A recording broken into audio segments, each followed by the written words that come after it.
부산일보 기사고, 해운대 센텀 2지구 부산 판교 테크노밸리로 키운다. 이제는 지방시대라는 기사가 있었습니다. 그래서 가져왔는데, 요거는 9월달 기사였거든요.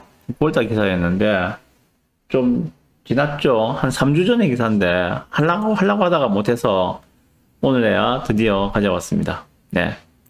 대통령이 한 번 왔었죠, 그죠? 부산에 지방시대 선포식을 하면서 왔었는데, 그때 나온 내용인데, 좀 보실 게 있어서 가져왔어요.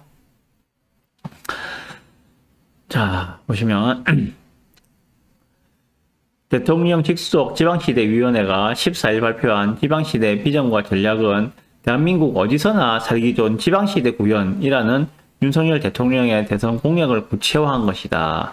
특히 지방이 새로운 기회를 창출할 수 있도록 분권형, 지방주도형 4대 특구를 도입하기로 했다. 그게 뭔가 하면 기회발전특구, 교육자유특구, 도심융합특구, 문화특구가 여기에 해당되는데 우리가 관심을 가지는 것은 바로 요겁니다. 도심융합특구, 도심융합특구, 여기에 관심을 가져야 됩니다. 보시면. 자, 보시면 도심융합특구가 무엇인가? 역세권 요지에 지방판 판교 테크노밸리를 조성한다는 것이 도심융합특구라는 것들입니다.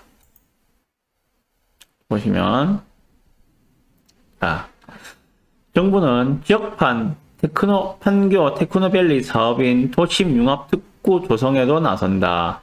도심융합특구에서는 쇠퇴해가는 지방 대도시의 도심을 청년들이 선호하는 직업, 그러니까 첨단 벤처 일자리, 직장, 그리고 주거, 아파트겠죠. 그리고 상업, 문화, 여가시설, 락이 집약되어 있는 복합된 그런 거점으로 조성하기 위해서 조성하는 사업들이다. 그게 바로 도심융합특구이다. 한마디로 일자리가 들어오고 문화시설도 들어오고 아파트도 들어오는 요게 도심융합특구 사업이다. 그게 어디다? 부산에서는 바로 센텀 2지구다. 그 이야기죠. 뭐 이건 처음 말씀드리는 거 아니죠. 몇 번 말씀드렸습니다. 네. 자, 부산에서는 해운대구 센텀 2지구 도시첨단산업단지 일원이 도심융합특구로 지정돼 미래 모빌리티, 로봇, 인공지능 특화 육성 지구로 거듭날 것으로 보인다. 라고 하고 있습니다. 자, 이렇게 지금 이제 부산 센텀 2지구에 대해서 기사가 떠 있는데, 뭐 간단하게 나와 있는데 여기에 대해서 제가 좀 말씀드리겠습니다. 자, 도심융합특구로 센텀 2지구를 개발한다고 합니다. 그리고 규제 완화를 통해서 기업을 유치하고 양질의 일자리를 창출해낼 것입니다. 제가 늘 말씀드리는 부산의 3대 먹거리는 북항, 센텀 2지구, 에코델타시티 이 세 개가 부산의 미래 먹거리라는 생각에는 변함이 없고 이 세 가지는 정말 잘 되어야 합니다. 그 중에서도 가장 탄력적으로 추진되고 있는 곳이 북항이죠. 그 뒤를 이어서 센텀 2지구와 에코델타도 제갈길을 가고 있는 중이라고 보여집니다. 어쨌든 센텀 2지구에는 약 8만 개의 새로운 일자리가 창출될 거거든요. 그래서 우리 투자자 입장이라면 그 인근 투자처를 안 볼 수가 없겠죠.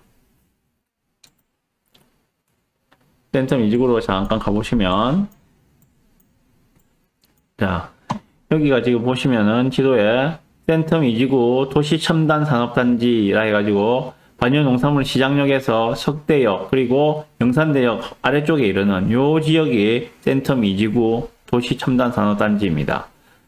여기에 8만 개의 일자리가 들어온다는 거예요. 여기에 8만 개의 일자리가 들어온다. 어마어마하죠. 예. 주변에 그러면 투자처가 어디 있는가? 가장 가까운 투자처는 반여일동이 되겠죠, 그죠? 바로 센텀 2지구 도시첨단산단과 바로 붙어있는 여기 반여일동, 여기가 가장 투자처로서 1급 단지가 되겠죠. 요 위쪽은 해운대 수목원이 있어서 그 그린벨트가 많이 묶여있는 지역이거든요. 그래서 이 위쪽보다는 요 아래쪽이 더 각광받을 가능성이 높습니다. 그리고 요 우측으로는 또 산이에요, 산. 예. 가장 그 수혜를 볼 수 있는, 이렇게 여기에 판교처럼 여기가 센텀 이지구가 개발이 된다면 머리 갈 것도 없습니다. 우리 상상할 때 그냥 현재 센텀 시티라고 보시면 돼요.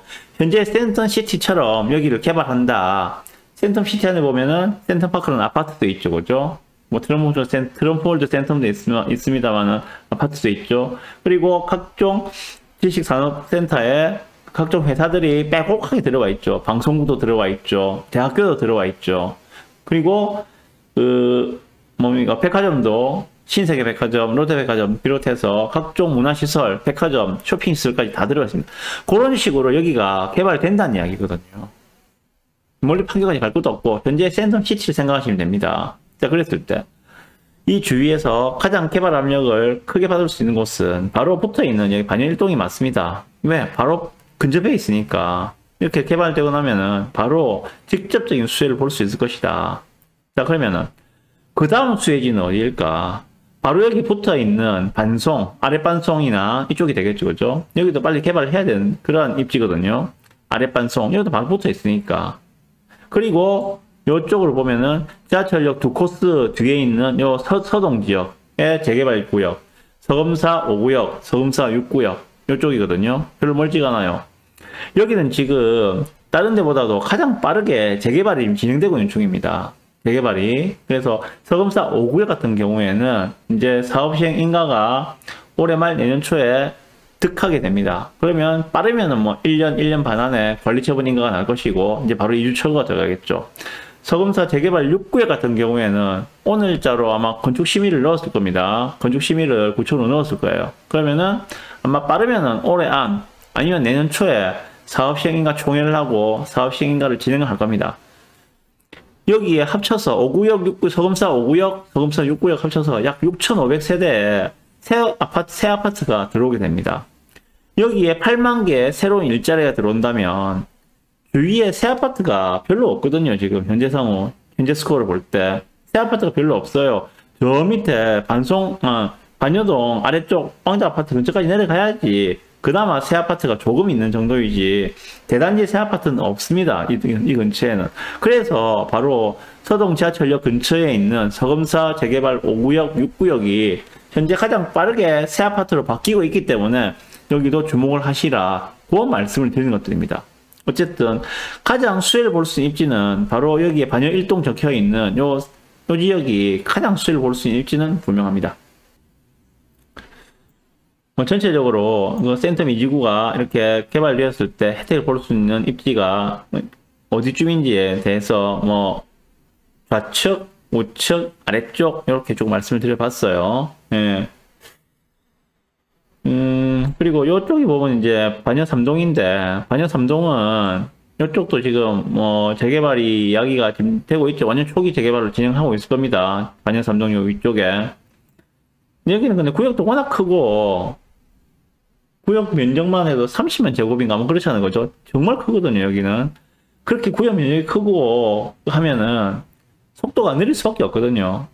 사람들이 이해관계가 다 다르기 때문에 그걸 하나 모아내기도 쉽지가 않고 속도가 많이 느려집니다. 여기는 좀 시간이 많이 걸릴 것 같고 그 아래쪽으로 쭉 내려와 보시면은 어딥니까? 왕자 맨션 하고 그 위에 있는 드파인 센텀.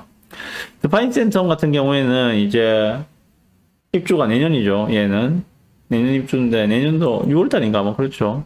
네, 내년 6월달 맞거든요. 내년 6월달 입주입니다. 드파인 센텀 같은 경우에는 얘 새 아파트고 그 앞에 있는 반역 KCC 스위첸 얘가 새 아파트고 요거 말고는 새 아파트가 없어요. 그럼 새 아파트 될 거는 뭐가 있는가? 반역 3-1 재건축 구역인 왕자 아파트 여기가 이제 새 아파트가 될 거겠죠. 뭐 요 정도. 근데 요거는 뭐 다 합쳐봤자 세대수가 그렇게 많지가 않아요. 서금사 5구역, 6구역은 합쳐서 제가 6,500세대를 말씀드렸잖아요. 어마어마하거든요. 그 정도의 대규모 대단지는 여기는 지을 땅이 없습니다. 그래서 그 나오기 힘들 거예요. 어쨌든 저번에 제가 말씀 못 드린 게 왕자 아파트를 좀 말씀드리고 싶은데 왕자 아파트 같은 경우에는 이제 거의 다 왔거든요. 사업 시행 인가까지 거의 다 왔다고 보시면 될 겁니다. 매물대가 보시면 최저 매물가가 5억 7천부터 출발을 합니다. 왕자 아파트가.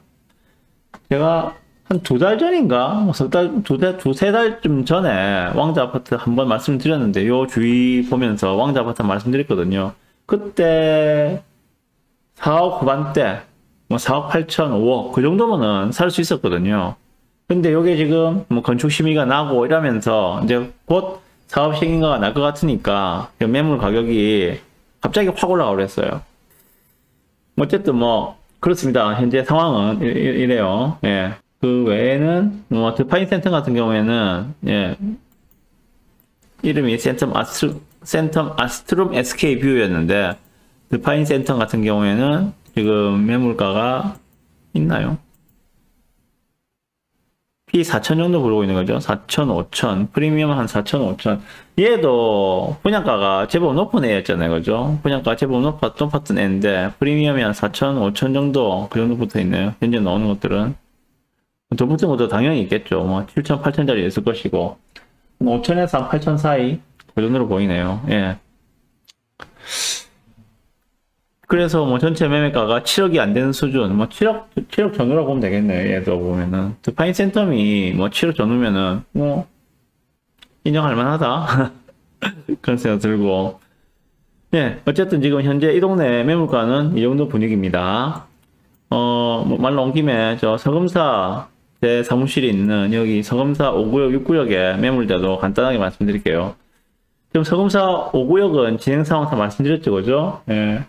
올해 말이나 내년 초에 사업 시행 인가를 득하게 될 것이다. 그러면은 한 2년 뒤에는 2년 안에는 아마 2주까지는 되지 않을까 라고 생각이 들고요. 서금사 6구역 같은 경우에는 이제 건축 심의를 넣었으니까 한 석 달 안에 건축 심의가 나면은 바로 사업 시행 인가 총회를 진행할 것이다. 그 정도 스피드로 보시면 됩니다. 프리미엄 수준은 5구역 같은 경우에는 프리미엄 9천에서 1억 1000 정도, 그 정도 보시면 됩니다. 프리미엄만 예상 감정가 빼고요. 6구역 같은 경우에는 프리미엄만 6천에서 한 8천 정도, 그 정도 보시면 됩니다. 네. 뭐 자세한 거는 이쪽에 관심 있으시면 여기에 태양소장한테 연락 주시면은 얼마든지 최상의 매물로 매칭시켜 드릴 거고요. 오늘 뭐 따로 매물 소개는 안 드릴게요. 뭐 관심 있으시면은 이쪽에 연락 주세요. 그러면 태양소장이 매물 소개를 해 드릴 겁니다. 자, 어쨌든 오늘 결론은 지금 센텀시티, 센텀 이지구에 대해서 이야기가 나와서 말씀드렸는데, 자, 현재 센텀시티를 생각을 하시고 요 지역의 미래를 청사진을 그려보십시오. 현재 센텀시티를 생각하시고, 현재 센텀시티가 약 30년 전에는 거기가 수영 비행장 자리였거든요. 수영 비행장 자리였습니다. 거기를 그렇게 개발을 해냈습니다. 여기에 지금 아무것도 없는, 예, 이런 황무지 같은 이런 땅이 센텀시티처럼 개발을 해 나갈 겁니다. 그 미래의 청사진을 보시고 어떻게 할 것인가에 대해서 좀 고민을 해보시는 기회를 가지셨으면 좋겠습니다. 네.